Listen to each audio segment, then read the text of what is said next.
Star Wars Death Star. I wasn't too sure about this one going in. I wasn't sure how good a book could be when you know how it ends, let alone knowing that the end of the book will be the end of the original movie. I also wasn't sure because of the authors. I loved Shadows of the Empire as a kid, so Steve Perry wasn't my concern here, but Michael Reeves worried me. I read Darth Maul Shadowhunter when it came out after The Phantom Menace and I wasn't impressed, but with time I realised that the prequel trilogy wasn't my thing, so anything based off of the prequels also wouldn't be my thing. So I was willing to give Michael Reeves a chance with this one, and I thought, hey, if he does go wrong, at least Steve Perry's there to set him straight. However, it's actually quite interesting. There's nothing mind-blowing here, but the insight into the lives of the regular men and women on board the station is more interesting than it sounds.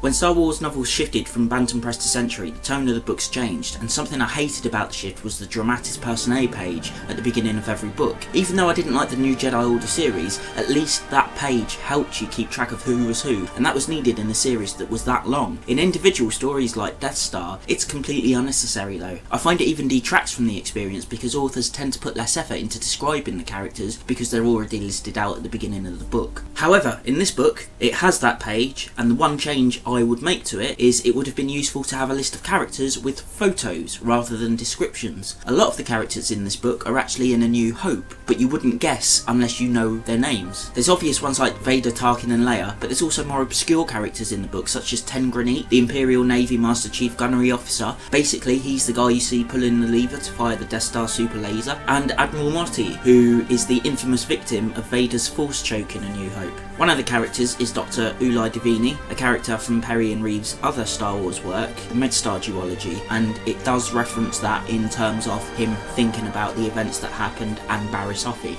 I think they did a good job with the characters. I like how we see them go from the average day-to-day lives as fighter pilot or prisoner on the planet Despair up to being on the Death Star and trying to escape. I also like how it's a nice little look at what was going on elsewhere on the station while we were following the main cast in A New Hope. There's a rebel bombing, a cantina, and even Admiral Dala pops ahead in a few times.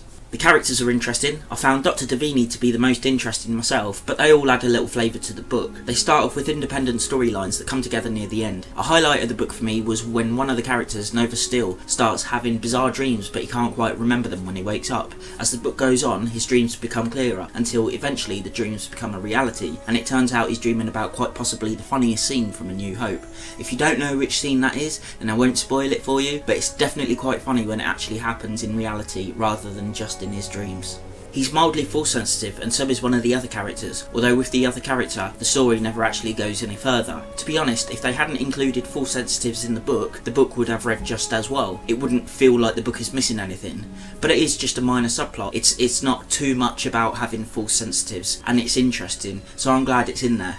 This book has something in common with Rogue One too. Both stories state that the Death Star has been used before it was used to destroy Alderaan. To be honest, this is one of the reasons I didn't like Rogue One, and in my opinion, it detracts here as well. In A New Hope, we're led to believe that the destruction of Alderaan was the first time the Death Star was used to destroy a planet. In Death Star, a planet is destroyed prior to Alderaan, and in Rogue One, Jedha was seriously damaged and Scarif was destroyed. I don't know why authors are so eager to make Alderaan not the first planet destroyed by the Death Star, but if they reboot the extended universe a second time, I would love it if we could just leave it as it was in A New Hope. Alderaan was the first planet destroyed by the Death Star. Don't mess with that. Overall, Death Star is a fun book to read. It's not boring, it's not too heavy, and it has a good amount of levity. I thought the book had a good ending, with the book not only ending well, but in kind of a funny way. It doesn't just rely on the ending of A New Hope to be the ending of the book. If anything, that takes a back seat to the events of Death Star. The events of the book parallel the movie, and both authors did a great job of creating a story that fits in the gaps between the scenes we see in A New Hope. It's just a good, fun book that isn't too heavy, and because of that, it reads well.